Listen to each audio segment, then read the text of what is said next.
Siz kasalmisiz yoki kasal bo'lishni xohlamaysizmi? Mana shu doktorning gaplarini eshiting. Oxirigacha eshiting-da. Bittada aytib qo'yibdi. Qarang, bitta narsani sizlarga hozir aytaman.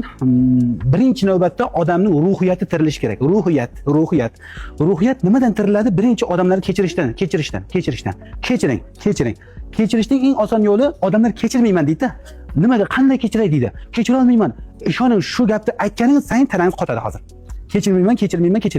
Eringizni kechirmasangiz bu jenskiy emas qotadi. Tuxumdan, bachadan ko'krak qotadi hammasi.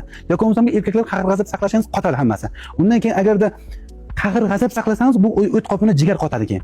Borib odamlar bilan munosabatingiz yaxshi bo'lmasa, ishoning teri ketadi hammasi.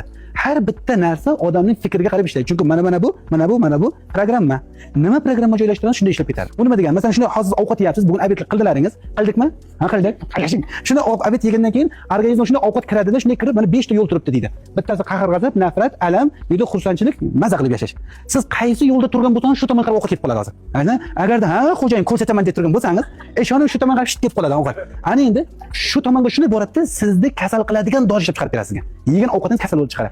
Agarda siz "Vau, mazza zo'r xo'jayin, baxtli yashaymiz" desangiz, shunday bu tomonga qarab yuradi hozir. Shu odam shuning uchun doim xursand bo'lib turish kerak. Nimagaki, Alloh taolo bergan hayotdan shukr qilsa, Alloh taolo bergan ne'matga shukr qilsa, ishoning ozgina bir og'iz ovqat yesangiz tanashib ketib qolaveradi. Aslida bu so'zlarni 6-7-asrlarda Habibimiz, payg'ambarimiz Muhammad sallallohu alayhi vasallam aytib o'tgan. Do'stim, bizning kitobimizda hammasi insonni qanday yurish-turishlarigacha yozib qo'yilgan. Shunchaki amal qilsak bo'ldi.